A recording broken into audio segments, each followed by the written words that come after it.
प्रभु के महान नाम को धन्यवाद हो एक और बार परमेश्वर हमें अवसर देने के लिए। Hallelujah, hallelujah.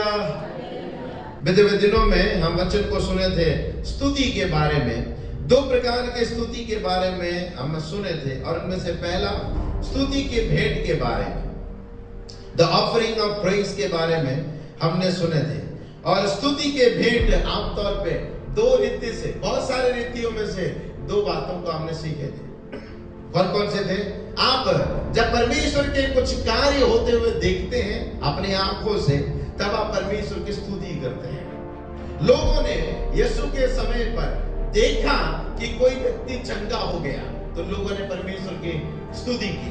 इस्राएलियों ने देखा कि उनके लिए लाल समुद्र कैसे दो भाग कर दिया गया और परमेश्वर ने कैसे उनके शत्रुओं को लाल समुद्र में मार डाला और उनको सुरक्षित निकाल लाया। उन्होंने देखा और परमेश्वर की स्तुति की, गीत गाते हुए प्रभु की स्तुति की। आज आप और मैं, हम अपने जीवन में कुछ कार्य को देखते हैं और प्रभु की स्तुति करते हैं। दूसरा, जब आप प्रभु के कुछ कार्य के बारे में सुनते हैं तब आप प्रभु की स्तुति करते हैं। पत्रोस ने कर्नेलियुस के घर में होने वाली घटनाओं को जब जिक्र करते हैं, तब जो प्रेरित लोग इकट्ठे होते हैं, विश्वासी भाई या प्राचीन लोग जब इकट्ठे होते हैं, वे मिलकर उसे सुनते हुए, लोगों ने देखा नहीं था कि कर्नेलियुस के घर में क्या हुआ था। उसके एक ही मात्र गवाह थे, वो पत्रोस थे। परंतु पत्रोस जब अपने भाइयों के बीच में इन बातों को रखा, तब सुनने वालों ने परमेश्वर की स्तुति की। Hallelujah, hallelujah. आप देखते हुए प्रभु की स्तुति करते हैं और आप सुनते हुए प्रभु की स्तुति करते हैं, प्रभु की महिमा करते हैं। आज के दिन हम उसकी दूसरी बात को थोड़ा देखेंगे, स्तुति रूपी बलि, सैक्रिफाइसेस ऑफ प्रेज के बारे में आज फिर से हम देखेंगे। हालेलुया। मेरे साथ बोले इब्रानियों के पत्र, जो हम पिछली बार भी पढ़े थे, 13वीं अध्याय उसकी 15वीं आयत को और 16वीं आयत को जरा। इसलिए हम उसके द्वारा स्तुति रूपी बलिदान और उन होठों का फल, अर्थात उन होठों का फल जो उसके नाम का अंगीकार करते हैं, परमेश्वर को सर्वदा चढ़ाया करें। परमेश्वर को सर्वदा चढ़ाया करें। आगे, भलाई करना और उदारता दिखाना ना भूलो, क्योंकि परमेश्वर ऐसे बलिदानों से प्रसन्न होता है। ये जो इब्रानियों के पुस्तक की 13वीं अध्याय उसकी 15वीं आयत में हम देखते हैं शब्द को स्तुति रूपी बलिदान, the sacrifices of praise, स्तुति रूपी बलिदान के बारे में। और स्तुति रूपी बलिदान के बारे में जब आप नीचे पढ़ते हैं 16वीं आयत में, वहां पे लिखा है भलाई करना ना भूलना, उदारता दिखाना ना भूलना, क्योंकि परमेश्वर ऐसे बलिदानों से प्रसन्न होते हैं। हालेलुया।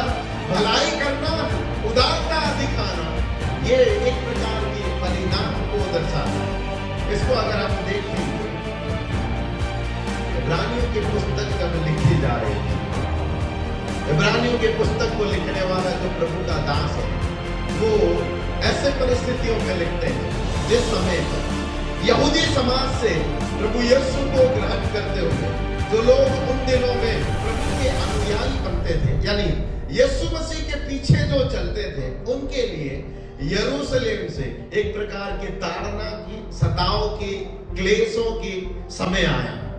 और उस समय पर जो लोग यहूदी थे और जो लोग अन्य जाति भी थे, जब मसीह के अनुयायी यानी मसीह को अपना प्रभु मानकर चलने वालों को जब मंदिर में आने से मना कर दिया गया, आराधना शामिल में होने से मना कर दिया गया, तो इन्होंने छुप छुप कर आराधना करना शुरू की। और ऐसे लोग जब पकड़े जाते तो उनको वे दंडित करते, उनको मारते, पीटते और फिर उनको गांव से भी कहीं भी निकाल देते। ऐसे लोग जो सताए जा रहे थे, जो कष्ट में जीवन को बिता रहे थे, वे एक ही जगह टिक नहीं पा रहे थे, उनको दूसरे जगह भाग कर जाना पड़ रहा था। वो अपने जीवन को बचाने के लिए, अपने परिवार को संभालने के लिए, लेकिन प्रभु को ना छोड़े। ऐसा नहीं है कि प्रभु को छोड़ेंगे हम अपने घर में बैठे रहेंगे, कोई बात नहीं है। नहीं, उन्होंने घर छोड़ना मुनासिब समझा और प्रभु के पीछे होना अच्छा लगा। हालेलुया। वे प्रभु के लिए दुख उठाना उन्होंने चुना और प्रभु के लिए अपने घर में रहकर प्रभु को छोड़ना उनको पसंद नहीं हुआ। तो क्या किए? अपने अपने घर छोड़ दिए, अपने अपने कारोबार वहां के छोड़ दिए और अन्य अन्य जगह में चले जाते हैं।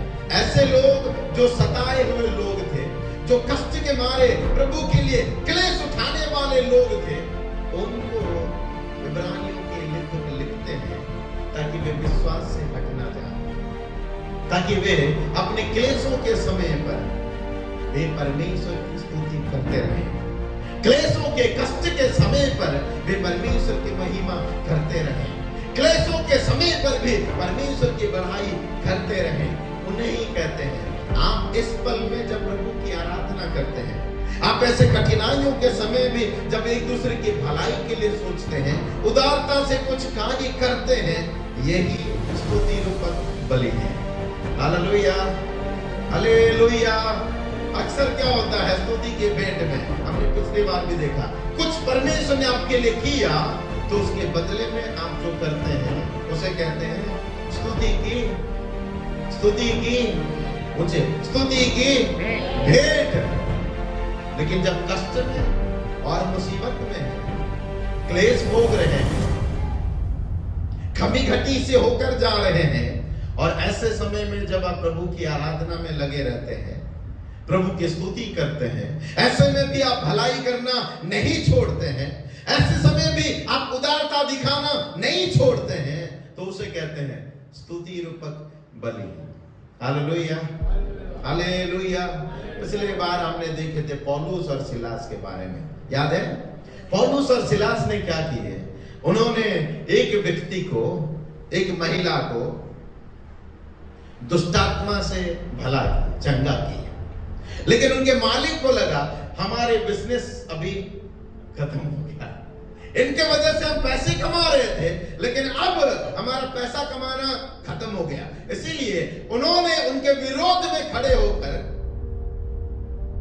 रोमी सम्राट से या फिर उस जमाने के जो पुलिस ऑफिसर थे उनसे जाकर क्या कहते हैं, ये लोग जो प्रचार करते हैं ये हमारे राजनीति के लिए ठीक नहीं है। उनको वे उनके हाथों में सौंपते हैं, पकड़वा देते हैं, गलत इल्जाम लगाकर, और आखिर में वचन में लिखा है, प्रेरितों के काम उसके 16वें अध्याय के 16वीं आयत से पूरे चैप्टर को पढ़ेंगे तब आपको पता चलता है कि पौलुस और सिलास को ले जाकर बेत से मारते हैं, उन्हें अंधेरे की कोठरी में डाल देते हैं और काट से ठोक देते हैं। फिर भी आधी रात के समय पौलुस और सिलास स्तुति करते हुए पाए जाते हैं। हालेलुया। आप खुशियों में हैं, गीत अपने आप निकल जाता है, लेकिन अब जब दुख में होते हैं, सारे चारों ओर जब अंधियारा दिखाई देती है, तो प्रभु की स्तुति की बोली, स्तुति की वचन, स्तुति की गान निकलना मुश्किल होता है। लेकिन इनके पीठ पर, इनके शरीर पर बेत से मारा गया है, कष्ट उठा रहे। कोई क्रिमिनल तो थे नहीं कि बार बार इनको आदत है कि कितने कुछ लोग होते हैं जो अपराधी कुछ ऐसे होते हैं, जीवन भर इतने मार खाए होते हैं कि उनका मारे फर्क नहीं पड़ता। स्तुति का बलि ये दर्शाता है कि जो मसीह व्यक्ति, जो आत्मा में भरा हुआ व्यक्ति है, वो केवल आनंद के समय पर ही प्रभु का स्तुति नहीं करता, पर वो क्लेशों में भी प्रभु का स्तुति करता है। Hallelujah, hallelujah. मेरे साथ खोलें हबक्कुक के पुस्तक, उसके 3 अध्याय 17 और 18 को जरा खोलेगा। हबक्कुक के पुस्तक 3 अध्याय 17 और 18 जी पढ़िए। क्योंकि चाहे अंजीर के वृक्षों में फूल ना लगे और न दाखलताओं में फल लगे, जलपाई के वृक्ष से केवल धोखा पाया जाए और खेतों में अन्न न उपजे, भेड़शालाओं में भेड़ बकरी और न थानों में गाय बैल हो तो तो भी भी मैं यहोवा के कारण यहोवा के कारण आनंदित और मगन रहूंगा और अपने उद्धारकर्ता परमेश्वर के द्वारा अति प्रसन्न रहूंगा। कौन करेगा? प्रभु के दास हबक्कुक कहते हैं। प्रभु के दास हबक्कुक इस प्रकार के समय पर ये बात कहते हैं जब अन्य राजा अभी अधिकार में है, ताकतवर है और इनके पास इतने सामर्थ्य नहीं रहा। बबीलोन के राजा बड़े ताकतवर राजा दिखाई देते हैं और यहूदा में इनका सामर्थ्य जा चुका है। ऐसे समय पर हबक्कुक एक बात कहते हैं, क्योंकि चाहे अंजीर के वृक्ष में फूल ना लगे, दाखलताओं में फल ना लगे, कोई बात नहीं। जलपाई के वृक्ष में केवल धोखा पाया जाए, कोई बात नहीं। और खेतों में भी अन्न ना उपजे, भेड़शालाओं में भी भेड़ बकरियां ना रहे। ये सारी बातें किसको दर्शाता है?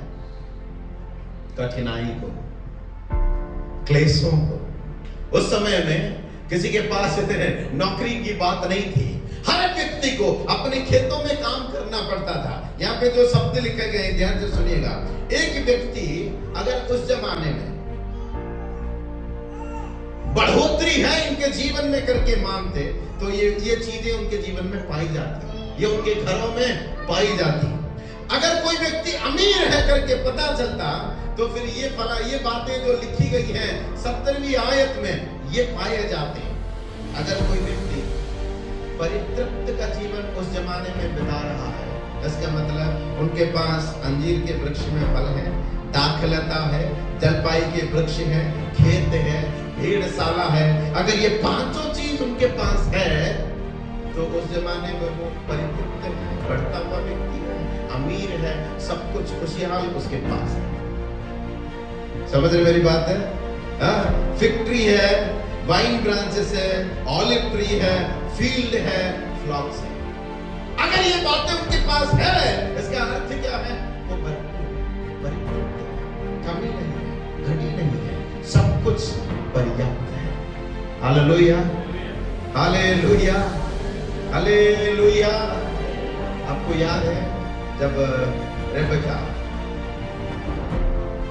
अब्राहम के दास को देखती है तो उनसे कहती है, हमारे यहाँ रहने के लिए आप आ सकते हैं, हमारे पास आपके ऊंट के लिए भी भोजन का बंदोबस्त है। याद आ गया? तो कहती है आप आकर हमारे पास रह सकते हैं, हमारे पास ऊंटों को रखने का बंदोबस्त भी है। इसका मतलब रेबेका जिस घर से आती थी वो अमीर थी, ऑलरेडी उनके पास ऊंट थे, ऑलरेडी वे अमीर थे और जो जो चाहिए था वो सब कुछ उनके पास मौजूद था। इसलिए वे जाते ही उसे स्वीकार किया जाता है। अगर वो गरीब होती तो बोलती हमारे खुद के पास खाने के लिए नहीं है, आपके ऊंट को हम कैसे खाना दें? समझ रहे हैं? जो बातें हबक्कुक लिखते हैं, ये 5 बातें उस जमाने में हबक्कुक के समय पर अगर किसी के घर में है ये 5 चीजें, इसका मतलब वो उस जगह का अमीर व्यक्ति है, परितृप्त में रहने वाला व्यक्ति है, वो बढ़ोतरी की और आगे बढ़ने वाला व्यक्ति है और उसके द्वारा उसे समाज में आदर मिलने वाला भी व्यक्ति है। परंतु हबक्कुक कहते हैं चाहे ये 5 चीज मेरे से दूर हो जाए तो भी मैं प्रभु की स्तुति करता रहूंगा। हालेलुया। चाहे मेरे पास अंजीर हो या ना हो, दाखलताएं हो या ना हो, जलपाई वृक्ष से मुझे धोखा मिले, कोई बात ना हो, खेतों से मुझे जहां से मुझे अन्न की उम्मीद है, अगर वहां से अन्न ना उपजे कोई बात नहीं, अगर भेड़शालाओं में भेड़ बकरी हो या ना हो, चाहे कोई बात मुझे परितृप्त करे या ना करे, चाहे मेरे व्यवसाय से मुझे उन्नति मिले या ना मिले, मेरे कामकाज से मुझे फायदा मिले या ना मिले, तो भी मैं प्रभु की स्तुति करता रहूंगा। हालेलुया। वो अपने आनंद को, मगन को कोई और बात में ढूंढ लूंगा ऐसे नहीं बोलते हैं। आमतौर पे अगर किसी व्यक्ति का नौकरी चले जाए तो जो व्यक्ति साहसिक होते हैं, पॉजिटिव होते हैं, वो ये कहते हैं अपने आप को दूसरा ढूंढ लो। जो थोड़ा सा मानसिक रीति से अगर स्टेबल नहीं होगा, अस्थिर होगा, वो घर में बैठ जाएगा, हालात खराब होते जाएंगे, बदतर होता जाएगा और वो धीरे धीरे उन्नति की दिशा में नहीं जा पाएगा, आगे की ओर बढ़ने, कदम बढ़ाने के लिए नहीं सोच पाएगा। बोलेगा मैं इतने साल इसमें मेहनत किया, मेरा मेहनत का फल मुझे नहीं मिला, मेरा नौकरी छूट गया। थोड़ा सा अस्थिरता मन वाला होगा तो वो निराशा में, डिप्रेशन में आएगा और कुछ ना कुछ गलत कदम उठाएगा। पर जो स्थिरता होगा वो कहेगा कोई बात नहीं, अंग्रेजी में बोलते हैं I will bounce back. Hallelujah, hallelujah, मैं दोबारा उठ खड़े हो जाऊंगा। हबक्कुक कहते हैं परिस्थिति अभी इस्राएलियों का अच्छा नहीं है, हम सामर्थ्य में नहीं है, बाबिलोन का राजा सामर्थ्य में है।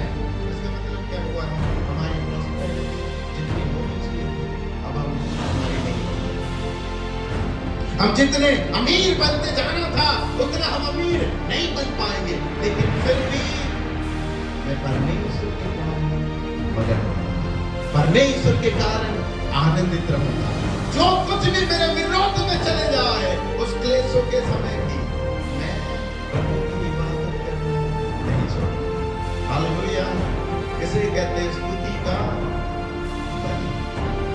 आपको याद है नया नियम में एक बार यीशु मसीह मंदिर में बैठे हुए थे और लोग दान देने का जब समय आया, याद आ गया, दान देने का जब समय आया तो लोग एक एक करके आए और दान पेटी में दान डालने लगे। ये आपको मरकुस उसके 12वें अध्याय 41 से मिलेगा। जरा पढ़ेंगे मरकुस उसके 12वें अध्याय। वे मंदिर के भंडार के सामने बैठकर देख रहा था कि लोग मंदिर के भंडार में किस प्रकार से बड़ी और बहुत से धनवानों ने बहुत कुछ डाला। इतने में एक ध्यान से देखिएगा कौन सा शब्द इस्तेमाल किए, खाली विधवा नहीं लिखा। आमतौर पर जब भी विधवाओं के बारे में बाइबल में लिखी है तो विधवा लिखी है। यहां पे जिस विधवा के बारे में लिखा है कंगाल विधवा लिखी है। विधवा है पर हर विधवा कंगाल नहीं होती है। कई विधवाएं बहुत अमीर होते हैं, बहुत अमीर होते हैं। विधवा है, पति मर गए हैं परंतु वो कंगाल नहीं है। कुछ विधवा बहुत अमीर होते हैं, गांव-गांव में कुछ ऐसे महिलाएं मिलेंगे, बहनें मिलेंगे, पति नहीं है लेकिन वो महिला सबको उस गांव में वो क्या देते हैं, जो इंटरेस्ट कलेक्ट करते हैं ना, ब्याज का पैसा देते हैं। कई लोग हैं जो ब्याज का पैसा लेन देन, और विधवा अमीर लोग ज्यादा करते हैं। लेकिन यहाँ पे एक विधवा के बारे में लिखा है, जिस विधवा के बारे में बताया गया, एक कंगाल विधवा आई। फिर क्या हुआ? इतने में एक कंगाल विधवा आई, दो दमड़ियां जो एक अधेर के बराबर है डाली। तब उसने मतलब यीशु ने अपने चेलों से उनको पास बुलाकर कहा, उनसे कहा मैं तुमसे सच सच कहता हूं मंदिर के भंडार में डालने वालों में से इस कंगाल विधवा ने सबसे बढ़कर डाला है, क्योंकि सबने अपने धन के बढ़ती में से दिया, परंतु इसने अपने, वो शब्द देख रहे हैं, घटी में से, दिक्कत में से, परेशानियों में से, डिफिकल्टीज में से निकालकर प्रभु के लिए दिया। हालेलुया। अपने आपके पास अगर मान लीजिए 10,000 रुपए हैं तो उसमें से 1000 रुपए डाल देना बहुत बड़ी बात नहीं है, 500 रुपए डाल देना बहुत बड़ी बात है नहीं है। लेकिन अगर जेब में 1000 रुपया ही है और 1000 रुपए डाल देना बहुत बड़ी बात है। Hallelujah, hallelujah. एक व्यक्ति कुछ साल हो गया, मैं उन्हें जानता हूं, कुछ सालों से जानता हूं। हर दिसंबर के समय पर, नए साल आने वाला है और हर दिसंबर के समय पर पास्टर को घर में बुलाएंगे, प्रेयर करेंगे, प्रार्थना होगा। पूरे साल प्रभु ने हमें संभाला, इसलिए प्रभु को धन्यवाद दें। आराधना किया, प्रभु का आराधना किया, अच्छा भोजन पास्टर को कराया और पास्टर से आखिर में एक बात बोलेंगे। हर दिसंबर में, मैं पिछले शायद कई दिसंबर से उनसे ये सुनता आ रहा हूं, वो क्या बोलेंगे मालूम है?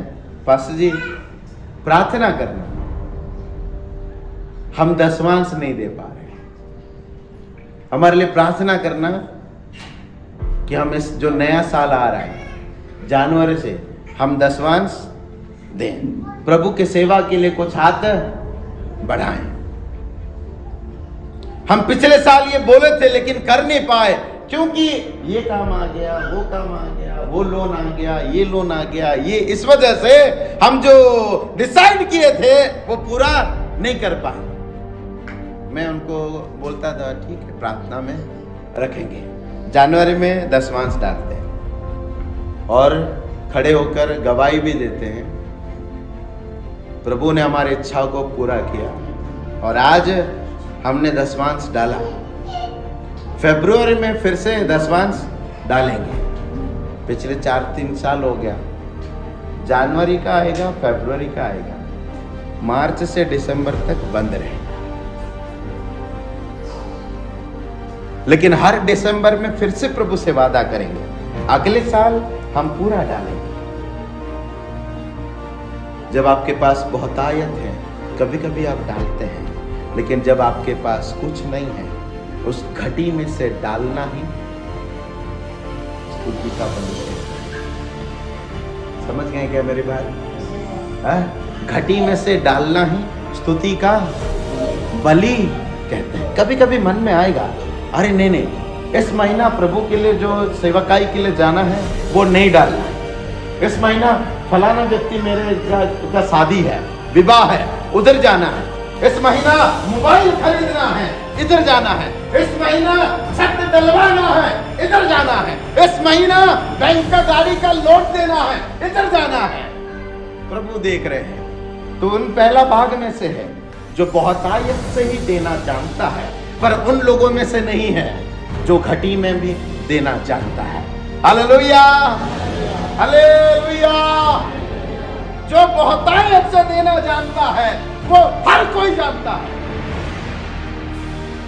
लेकिन कुछ ही लोग हैं जो घटी में भी देना जानते हैं। और प्रभु कहते हैं इसमें सबसे बढ़कर, ध्यान रखना, कितना देते हैं मायने नहीं रखता है। मैं हमेशा ये बात बोलता हूं, आप कितना बड़ा अमाउंट देते हैं मायने नहीं रखता है, आप किस परिस्थिति में किस मनभाव के साथ देते हैं वो मायने रखता है। Hallelujah, hallelujah. आप क्लेशों के समय पर, घटी के समय पर अगर दे रहे हैं, प्रभु देख रहे हैं, ये स्तुति के बलि चढ़ा रहे हैं। प्रभु ने क्यों नहीं कहा ये व्यक्ति अपने अनाज से इतना कुछ भंडार में डाल दिया? अगर आप क्वांटिटी वाइज देखेंगे तो इस विधवा माता से वे लोग ज्यादा डाले होंगे। सब लोग समझ रहे हैं? क्वांटिटी वाइज देखेंगे, रुपए के देखेंगे, ये 2 दमड़ी डाले हैं, उससे ज्यादा अमीर लोगों ने डाला होगा, लेकिन उनके लिए वो शब्द इस्तेमाल किया। उन्होंने अपने नहीं, जो लोग पहले लोग डाले, उन्होंने अपने बढ़ती में से डाला। कभी कभी सोचते हैं प्रभु आप हमें इतने सैलरी कर देंगे तो फिर हम 10वां देना शुरू करेंगे, या 20वां अंश देना शुरू करेंगे, या फिर फलाने चीज करना शुरू करेंगे। हम पहले ग्रुप में कभी कभी रहते हैं।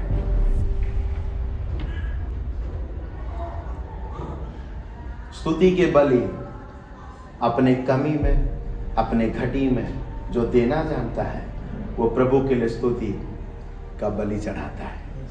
Hallelujah, hallelujah. समझ रहे वचन, समझ रहे वचन, समझ रहे। आपके पास बंदी से नहीं है, आपके हाथ बंधे नहीं गए हैं, लेकिन आप आराधना कर सकते हैं, ताली बजाकर ऊंचे शब्द में गा सकते हैं। परंतु जब आपके हाथ और पैर बांध दिए गए हैं, उस समय में गीत गाकर प्रभु की आराधना करना मुश्किल है। समझ गए क्या? समझ गए? सभी लोग समझ गए? जब सब कुछ आपके साथ सही चल रहा है, कभी कभी बोलेंगे आज मैं कुछ करता हूं, अच्छी बात है, लेकिन जब सब कुछ आपके साथ नहीं है, उस समय में जो आप प्रभु के लिए करते हैं वही आपके लिए आशीष का दरवाजा खोलता है। हालेलुया। हबक्कुक क्या कहते हैं? मेरे पास जब मेरे भेड़शालाओं में गाय बैल जन्म लेंगे तब मैं प्रभु में मगन रहूंगा, ये कहते हैं। बोलिए ना, है? मेरे अंजीर के बाग में अगर अंजीर आएगा तो मैं प्रभु में आनंदित रहूंगा, स्तुति करूंगा, कहते हैं। नहीं है। हबक्कुक को सुनिए, हबक्कुक जानता है कि मेरा परिस्थिति अब मेरा आजादी का नहीं रही है, बाबिलोन का राजा ताकतवर हो गया है। अब वो कहता है मेरा प्रॉस्पेरिटी मुझे दिखाई नहीं दे रही है, मेरी अमीरीपन मुझे दिखाई नहीं दे रही है, मेरे भेड़शालाओं में मेरा जो बिजनेस चलेगा दिखाई नहीं दे रही है। लेकिन तब भी हबक्कुक कहता है अब समय आ गया है कि मैं स्तुति रूपक बलि को चढ़ाऊं। Hallelujah, hallelujah. ये विधवा माता ने जब दूध अमड़ी लाकर डालते हुए यीशु ने देखे तो इन्होंने कहा ये बाकी लोगों ने सब अपने अपने बढ़ती में से डाला, परंतु इस महिला ने अपने घटी में से डाला। प्रभु के लोग जब बढ़ना चाहते हैं, स्तुति रूपक बलि की आवश्यकता है। स्तुति रूपक बलि की आवश्यकता है। वो आप घटी के समय ही करते हैं, आप कमी के समय ही करते हैं। आप दूसरे लोगों की तरह नहीं सोचते हैं मेरे पास फलाना ये हो जाएगा तब मैं ये करूंगा। नहीं, आप पहले ग्रुप में हैं, आप फारसियों के ग्रुप में हैं। परंतु दूसरा, विधवा माता ने जो कुछ भी उसके पास था, उसका जो आखिर जो सेंटेंस है वो जरा पढ़िएगा। यीशु ने क्या कहा? अर्थात अपनी सारी जीविका डाल दी है। समझ में आया? है? समझ में आया? क्या डाला? सारे के सारे जीविका कितने थे?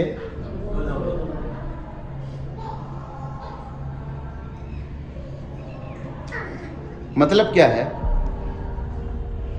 कुछ वक्त का खाना मिल सकता था उससे, कुछ वक्त का खाना मिल सकता था। वो क्या सोच रहे होंगे, आज मैं प्रभु के भवन में अगर आई हूं तो मैं प्रभु को बिना दिए मैं घर लौट नहीं सकती। समझ रहे मेरी बात? समझ रहे हैं?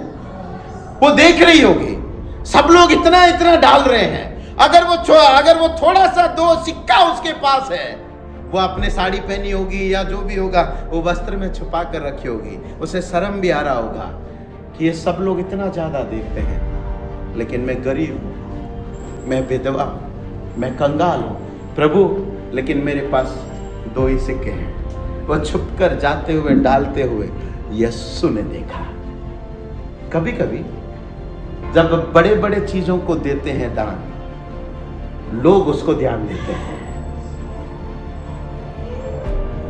ये कितना दिया, वो लोग उन पर ध्यान देते हैं। कभी कभी कोई व्यक्ति छोटा सा दिया होगा, भूल जाते हैं। अभी भी मुझे याद है जब हमारे अशोकनगर के चर्च के फाउंडेशन डाले जा रहे थे, अनाउंस किया गया कि जो कोई भी कुछ देना चाहते हैं इसे बिल्डिंग के लिए, प्रभु के भवन के लिए दे सकते हैं। उस समय एक बहुत बुजुर्ग व्यक्ति थे, आज नहीं है, उस चर्च का एक बुजुर्ग व्यक्ति थे। उस बुजुर्ग व्यक्ति आए और हमारे सीनियर पास्टर के हाथ में कुछ दान दिया। हमें पता नहीं था कितना दान दिया। पापा उसे खुशी से लिए। फिर बाद में चर्च में कभी गवाही देते समय उन्होंने बताया, मुझे याद था कि इन्होंने दान तो दिया, पर कितना दिया मालूम नहीं, पर खुशी के साथ ग्रहण किया कि पहला दान मेरे पास आया। मालूम है कितना था? 2 रुपए का सिक्का। Hallelujah, hallelujah. बुजुर्ग थे, बहुत बुजुर्ग थे। इसका मतलब क्या हुआ? अपना कमाई नहीं है, अपना कमाई नहीं है। शायद बेटा ने चाय पीने के लिए दिया होगा। समझ रहे मेरी बात? समझ रहे? शायद बेटा ने चाय पीने के लिए दिया होगा, शायद 10 रुपए दिया हो, 5 रुपए दिया हो, लेकिन जेब में अपनी 2 रुपए पास पड़ा हुआ है और पास्टर ने कहा कोई कुछ देना चाहे दे दीजिए। उस व्यक्ति ने आया और पास्टर के हाथ में वो आज उनको याद है कि नहीं मालूम नहीं, पर मुझे याद है। मेरा कहने का मतलब क्या है? बढ़ोतरी में से देना शायद संसार का हर कोई दे सकता है, लेकिन घटी में से जो देता है वो स्तुति रूपक बलि चढ़ाता है। Hallelujah, hallelujah, hallelujah. जीवन में शुरू करें कि मुझे प्रभु के लिए कुछ करना है। मुझे प्रभु की स्तुति बहुतायत में होने पर ही नहीं, लेकिन मैं कमी घटी में भी प्रभु की स्तुति करूंगा। मैं कष्ट में होकर जब भी जाऊंगा तब भी मैं प्रभु की आराधना करना नहीं छोड़ूंगा। हालेलुया। उससे ही स्तुति रूपक बलिदान कहते हैं। अक्सर हमारे जीवन में ये बातें, इन बातों की कमी पाई जाती है। अक्सर हमारी प्रार्थना ये रहता है कि सब कुछ मेरे साथ भला हो जाए, उसके बाद मैं प्रभु के लिए कुछ करूँगा। लेकिन प्रभु के वचन बड़े साफ रीति से हमें ये बताती है, सिखाती है कि जब आप कष्ट से होकर गुजरते हैं, आप प्रभु की स्तुति करना नहीं भूलना। प्रकाशित वाक्य में 7 मंडली में से एक मंडली इसके बारे में जाने जाते हैं। मेरे साथ खोलें प्रकाशित उसके 3 अध्याय 8वीं आयत से 10वीं आयत तक जरा पढ़ेंगे। प्रकाशित वाक्य अध्याय 3 8 से 10। मैं तेरे कामों को जानता हूं, देख मैं तेरे सामने एक द्वार खोल रखा हूं जिसे कोई बंद नहीं कर सकता। अब ध्यान से सुनिएगा, तेरी सामर्थ तो थोड़ी सी तो है, फिर भी तूने मेरे वचन का पालन किया है और मेरे नाम का इनकार क्या है ये? इसका अर्थ क्या हुआ? इस मंडली को प्रभु ये बताते हैं कि तेरे पास जो सामर्थ है थोड़ी सी है, लेकिन फिर भी मेरे नाम को छोड़ा नहीं, इनकार नहीं किया। सामर्थ्य थोड़े से है, लेकिन फिर भी विपरीत परिस्थितियों में आपने प्रभु को नहीं छोड़ा। सामर्थ्य कितना? थोड़ा सा, लेकिन प्रभु को क्लेशों के समय में नहीं छोड़ा, दुख के समय भी नहीं छोड़ा, आनंद के समय आया तब भी नहीं छोड़ा, ना दुख का आया तब भी छोड़ा, ना कोई क्लेश कोई ताड़ना आया तब भी नहीं छोड़ा। सामर्थ्य कितना था? थोड़ा सा। स्वर्ग से परमेश्वर देख रहे थे, ये अपने थोड़ा सा सामर्थ्य के साथ भी इतना सारा क्लेश को उठाया, इतना दुख उठाया। ये क्या कर रहा था? मेरे लिए स्तुति का बलि चढ़ा रहा था। समझ में आ रहा है? मेरे लिए स्तुति का बलि चढ़ा रहा था, मेरी आराधना में लगा हुआ था, मेरे लिए कष्ट को उठाता रहा, मुझे इनकार नहीं किया। 10वीं आयत में क्या लिखा है? धीरज के वचन को थामा है, तूने जो मेरे धीरज के वचन को थामा हुआ है, इसलिए मैं भी तुझे परीक्षा के उस समय बचाकर। समझ रहे क्या कर रहे हैं?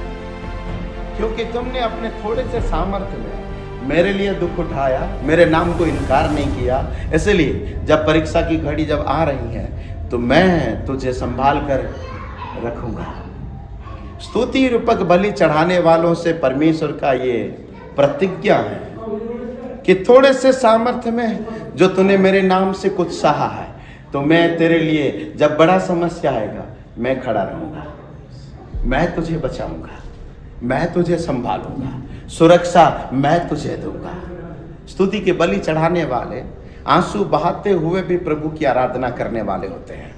परिस्थिति उनके विरोध में जाने पर भी वो डगमगाते नहीं हैं, लेकिन प्रभु की आराधना करते हैं। उस कैसे भी विपरीत परिस्थिति क्यों ना आ जाए, लेकिन उस परिस्थितियों में प्रभु के लिए स्तुति करना बंद नहीं करते हैं। हालेलुया।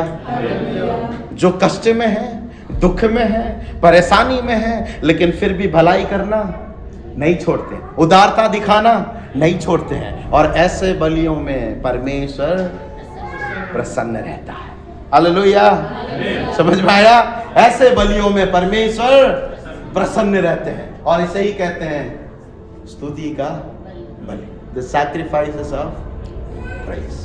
अक्सर पहला स्तुति के भेंट को सब लोग पसंद करते हैं,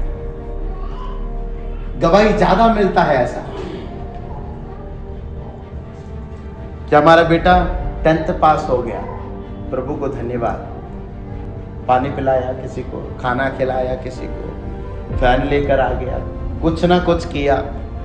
लेकिन जब कमी घटी के समय पर, जब सारी चीज आपके विपरीत हो जाता है, जब आपके विरोध में आंधी टकराने लगती है, तूफान खड़ी हो जाती है, जब आपके हाथों में जंजीर आ जाता है, जब आपके व्यवसाय बंद होने लग जाता है, जब आपकी कमाई का स्रोत खत्म होने लगता है, जब आपको आपकी अमीरता की ओर, बढ़ोतरी की ओर बढ़ने का वजह आपको दरवाजा बंद मिलता है, उस समय पर अगर आप परमेश्वर की स्तुति करते हैं तो सचमुच प्रभु भी कहते हैं, या अपने थोड़े से सामर्थ्य के समय मुझे नहीं छोड़ा, तो जब इसका विपरीत परिस्थिति आएगा तो मैं भी इसे नहीं छोड़ूंगा।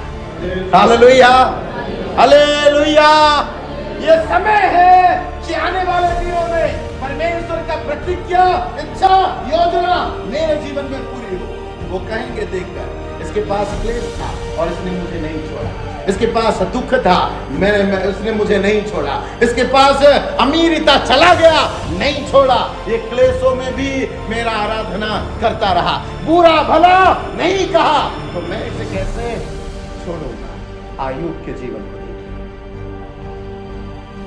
सब कुछ खो जाने पर भी वचन में लिखा, उसने अपने जीव से परमेश्वर की निंदा नहीं की। हालेलुया। उसने अपने जीवन से परमेश्वर की निंदा नहीं की। कब? जब भला भला था तभी स्तुति कर रहे थे, तभी भला भला बताया? नहीं, जब भला था तब भी भला कहा, जब सब कुछ उसके जीवन से चला गया तब भी वो प्रभु को भला ही करता रहा। Hallelujah, hallelujah, hallelujah. आज का ये वचन लेकर जा, चाहे मेरे घर में, चाहे मेरे व्यवसाय में, चाहे मेरा हाथों के कारोबार में, चाहे मेरे अमीरता, हर एक बात में चाहे नकारात्मक बात दिखाई दे, बढ़ोतरी कुछ ना हो, लेकिन फिर भी मैं प्रभु में मगन रहूंगा, फिर भी मैं प्रभु की स्तुति करता रहूंगा, मैं विश्वास से नहीं हटूंगा, ना मैं परमेश्वर को इनकार कभी करूंगा। आपके विश्वास जब बरकने का एक समय भी आ जाता है कि जब इसके हाथ खुले हैं तब ये ताली बजाकर प्रभु की स्तुति करता है, या इसके हाथ बंधे जाने पे भी प्रभु की स्तुति करता है। Hallelujah, hallelujah. जब इसके भेड़शाला में बहुत सारे गाय बैल हो तभी ये प्रभु की स्तुति करेगा, या जब शून्य हो जाए तब भी ये प्रभु की स्तुति करेगा।